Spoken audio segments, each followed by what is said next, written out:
My name's Pete Farrell. I'm chair of the construction safety campaign and chair of London Hazards. Because of my involvement on the issues in construction and safety, when London Hazards got into difficulties, I was invited to come along and help support rebuild the London Hazards Centre. So I was elected chair of London Hazards. They are two different organisations, although we do work together on different issues. If you look at the construction safety campaign, it was set up 25 years ago when there was about 3 or 4 building workers every single week being killed in this country on sites. And the average fine was something like £300 or £400 for killing somebody. And many employers saw it was far cheaper, and actually said so, to ignore safety and just pay the fine.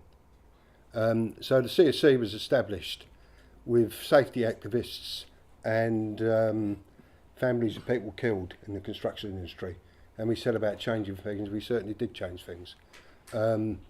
We, in many cases, closed sites down and so on. We campaigned outside coroner's courts. We tried to fight to represent families whose lives have been destroyed, families who, have to sit through maybe a week's inquest into how their loved ones died to be told that it was an accidental death, which is nonsense.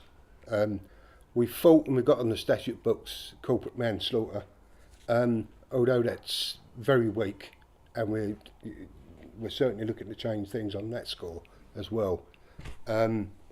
So, of course, London Hazards have always, and the National Hazards Movement has always supported the actions of the construction safety campaign. London Hazards recently, 2013, we lost all our funding. We had to shut down our offices, lay off our workers, shut down the phone lines, website and everything else. It's the management committee is run by active trade unionists, and we voted to fight to re-establish it, which is what we have done. But we get a very small amount of money. It's a shoestring budget, and on that we employ somebody 3 days a week. We produce the London Hazards magazine 4 times a year.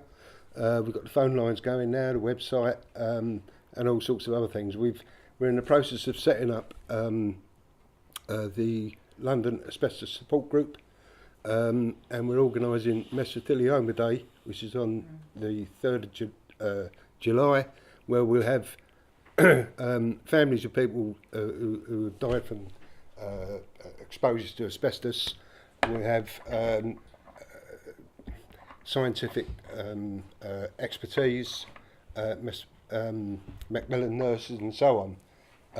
People that can give concrete advice to families and campaigners on this issue.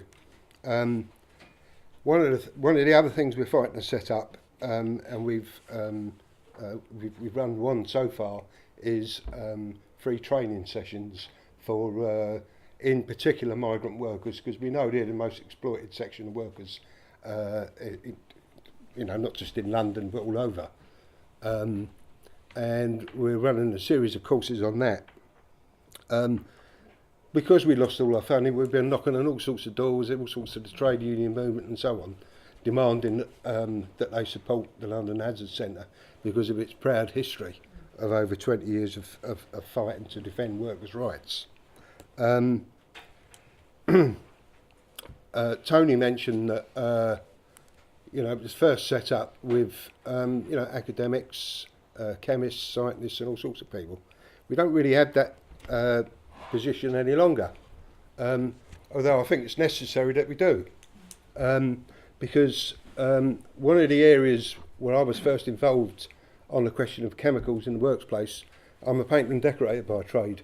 I was handed some information regarding a leaked document from the International Research Agency into Cancer that said that working as a painter and decorator you stood a greater chance of developing different types of cancers. Something like 40% miscarriages, all sorts of things that painters have faced. In Denmark, it was painters' dementia was recognised as an industrial disease.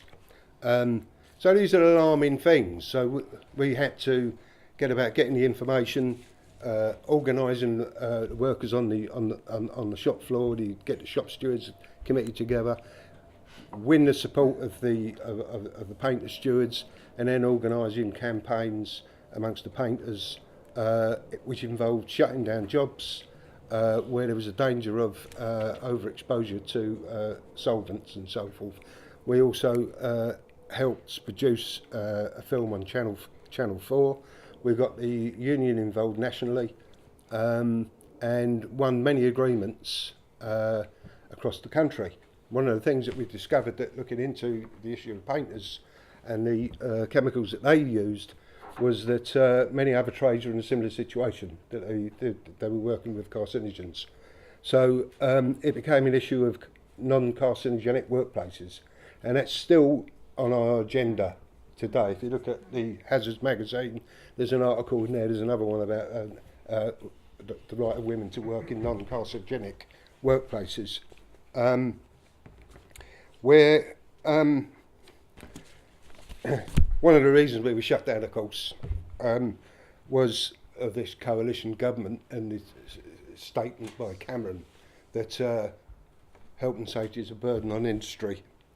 The health and safety executive, which isn't a lot of cop at best of times anyway, its funds were cut by 38%. So the role of the hazards movement was absolutely vital.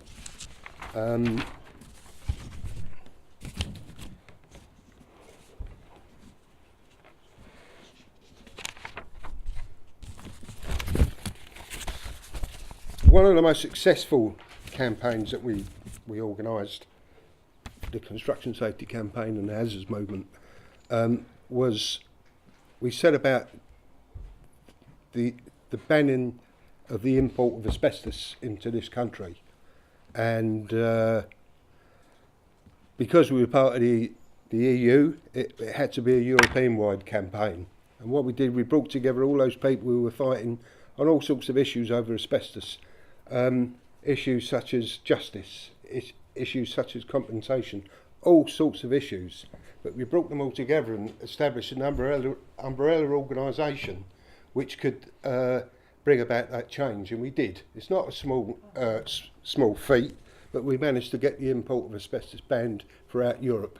There's now something like over 70 countries worldwide which have also banned asbestos. And we're extremely proud of that. As I've already pointed out, we have Mesothelioma Day, and we're fighting to establish a London asbestos support group, which is getting off the ground. The other thing that the hazards movement and the construction safety campaign has been instrumental in is the establishment of International Workers' Memorial Day. It was set up over about 20 years ago in this country. And I remember the first one we organised, it was pissing down with rain. We was outside the Building Employers Federation building down in London. They must have been laughing their heads off at us. But we were outside there like drowned rats. And the following year we came back again with more of us and more of us and more of us. Now it's been established all over the country. So I urge everybody to come along to, to take part in all the events that are taking place. And it was Simon that actually mentioned something on scientists and technology and all the rest of it. It is us lot that has to deal with that. You know, all these developments and these advances and so forth in technology, in chemicals and everything else. You know, it's us lot to deal with it. So we do need to work together. We do need, because I remember fighting on the issue of solvent-based paints and getting rid of that. That of course the employers and the paint manufacturers were going to come in there with their own scientists, with their own investigations that they carried out, and said, "No, this is all rubbish. You can drink the stuff. You know, it's perfectly safe. If you haven't got milk, use white emulsion. You know, stuff like that. So we, and somebody also mentioned that yeah, our research has got to be, you know, twice as good. You know, one of the people that I work with, who's no longer here, and some of you might know of him, Alan Dalton, who wrote a book about the asbestos industry, and was bankrupted. You know, but Alan was a terrific campaigner.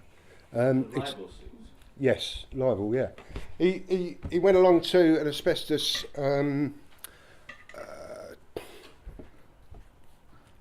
asbestos companies. What do you call it? AGM, and asked the question from the floor: is white asbestos safe? And they said, yeah, of course it is. So he got his bag of flour out and started sprinkling it all over the place and caused a huge panic. So. You know, it's that sort of campaign, and it's that sort of fight, and we're not going to put up with our people being blacklisted, and you know. No, that's not what he got sued for. Sorry. No. He got sued for the book. Yeah. Not for the. No. That's right. Yeah, that's right. But just it's that sort of campaigning. The blacklisted workers. We've been targeting the Building Employees Federation's annual dinner, big fancy affair, down in the Dorchester Hotel. On 200 or 300 of us turned up there, and given notice, we blocked off Park Lane. It took the police an hour to clear it, but in the meantime, all these big wigs had to abandon their limousines and their taxis and everything else, and had to walk through us lot, who was giving them stick. We had two big inflatable rats, 8 foot high, and we're blowing trumpets and all sorts of stuff in their ears, you know. But it's that sort of fight, you know. We're not going to give up, you know. We can't give up. We're going to fight, and you know. So we need all of you.